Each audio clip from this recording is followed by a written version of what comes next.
Halo, selamat bertemu kembali di channel Vokalingsir, tempatnya berbagi tutorial dan informasi pendidikan. Di kesempatan kali ini saya akan membagikan satu buah informasi terkait mekanisme seleksi guru ASN PPK tahun 2022 yang sudah dipaparkan kemarin lewat Ditjen GTK Pak Iwan Syahrir. Tapi sebelum masuk ke informasinya, bagi rekan-rekan yang belum subscribe, silahkan klik subscribe dan nyalakan loncengnya untuk memperoleh notifikasi video-video terbaru dari channel Vokalingsir. Baik, langsung saja. Seperti pemaparan yang sudah disampaikan kemarin, nah bagi rekan-rekan yang belum mengikutinya bisa simak video ini. Nah, di sini Kementerian Pendidikan Kebudayaan, Riset dan Teknologi telah mengatur mekanisme seleksi guru ASN PPK tahun 2022. Di antaranya di sini ada pemaparan seleksi ASN guru PPK tahun 2021 yang mana dari 506.252 formasi yang sudah diajukan oleh pemerintah daerah, baru 293.860 guru yang lulus dan mendapatkan formasi, dan sisanya sebesar 193.954 guru yang lulus passing grade namun tidak mendapat formasi. Kemudian dari 506.252 formasi yang diajukan, masih terdapat sisa formasi guru yang belum diisi sebesar 212.392 formasi, di mana 117.939 formasi lainnya masih belum pernah dilamar. Nah, untuk itu formasi di tahun 2022 ini merupakan penjumlahan dari sisa formasi 2021 dan formasi yang telah diusulkan Pemda untuk tahun 2022. Nah, total formasi yang sudah diajukan Pemda saat ini termasuk guru agama sebesar 343.631. Sedangkan total kebutuhan formasi tahun 2022 adalah 970.410 termasuk guru agama. Nah, ini adalah chart Pemda yang tidak memiliki formasi yang cukup untuk menampung guru lulus passing grade meskipun sisa formasi 2021 ditambah dengan usul formasi 2022. Jadi rekan-rekan bisa cek Pemdanya sesuai dengan daerah. Di sini juga sudah ada kriterianya. Kalau hijau itu sangat aman, yang mana dijelaskan bahwa sisa formasi jauh lebih besar dibandingkan guru yang sudah lulus passing grade. Jadi artinya kesempatan untuk masuk ke seleksi PPK guru 2022 masih terbuka.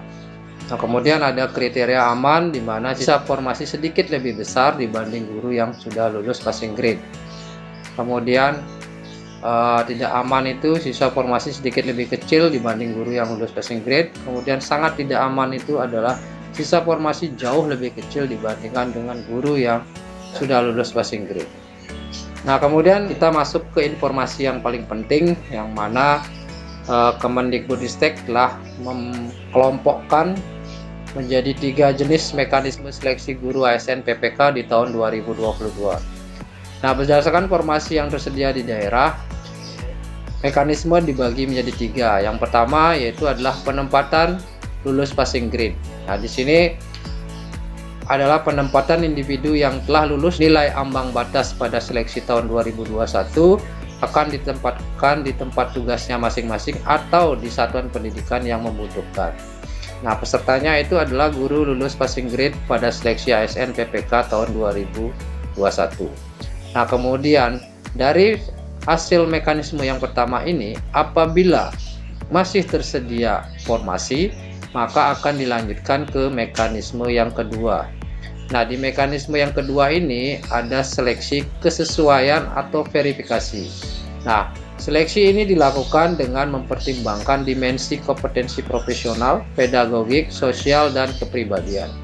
Yang mana pesertanya itu adalah yang pertama guru THK 2, kemudian yang kedua adalah guru honorer negeri yang terdata di Dapodik dan memiliki masa kerja lebih dari 3 tahun.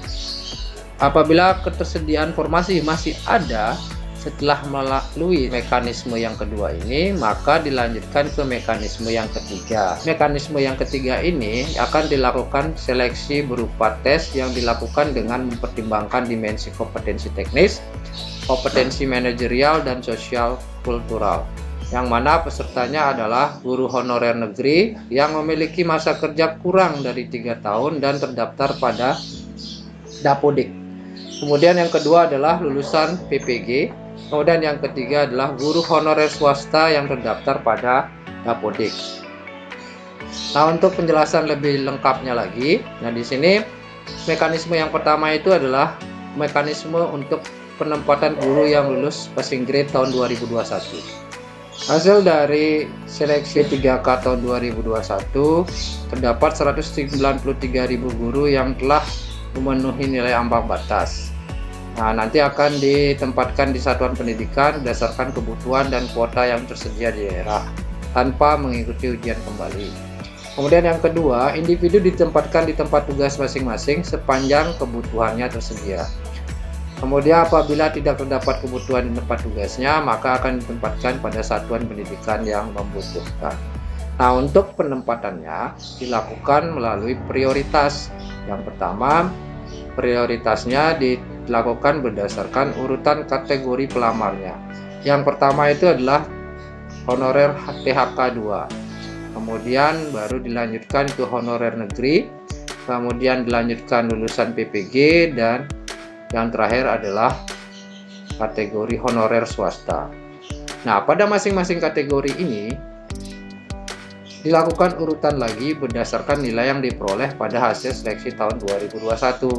Yang pertama nilai teknis, kemudian manajer sosiokultural dan wawancara, dan yang terakhir adalah usia.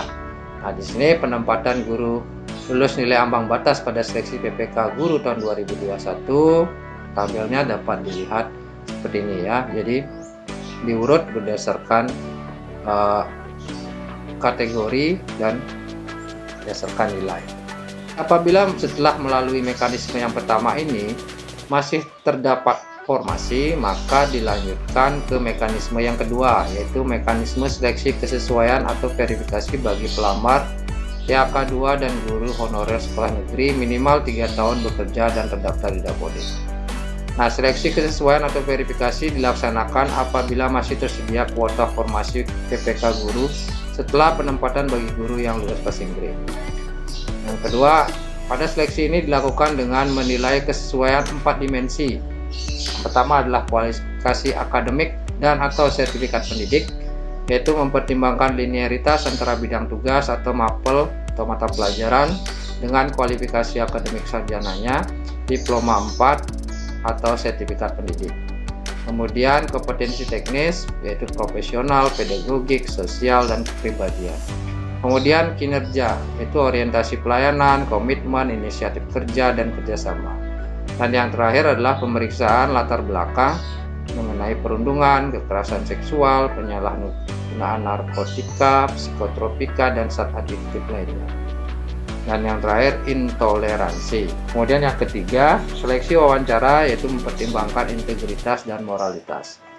Nah, di sini pelamarnya adalah guru THK 2 dan guru honorer di sekolah negeri yang terdaftar di Dapodik, memiliki masa kerja lebih dari 3 tahun. Nah, apabila setelah melakukan mekanisme yang kedua ini masih tersedia juga formasi, maka akan dibuka mekanisme yang ketiga, yaitu seleksi tes bagi pelamar umum. Nah, seleksi tes dilaksanakan apabila masih tersedia kuota formasi PPK guru setelah seleksi kesesuaian atau verifikasi. Seleksi tes dilakukan menggunakan cat NBK. Materinya yaitu kompetensi teknis sesuai mapel. Nah, butir soalnya 80-100, waktunya 120, dan bobotnya adalah 60%. Kemudian manajerial, butir soalnya 30, waktunya 25 menit. Kemudian sosiokultural 20 butir soal, kemudian 15 menit. Pertanyaan wawancara, butir soalnya 10 dan waktunya 10 menit. Jadi apabila ditotal semuanya ada 140 sampai 160 butir soal dengan batasan waktu 170 menit dan bobotnya adalah 100%.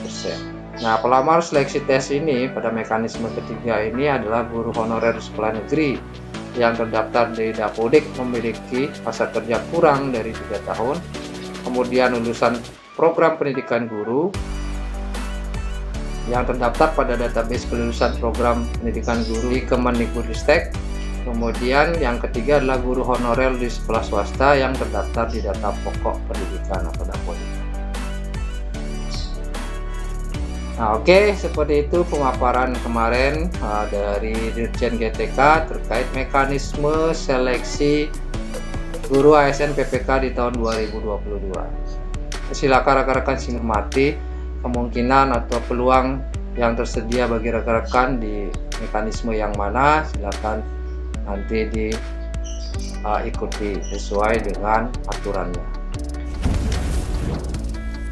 Oke, mungkin itu saja yang bisa saya sampaikan dari slide yang sudah diberikan oleh Mendikbudristek. Apabila video ini bermanfaat, silakan klik like, kemudian share ke rekan-rekan yang lainnya. Dan jangan lupa bagi yang belum subscribe, silakan klik subscribe dan nyalakan loncengnya agar memperoleh notifikasi video-video terbaru dari channel Pukaluje. Oke, sampai di sini dulu video kita kali ini. Sampai bertemu kembali di video-video berikutnya.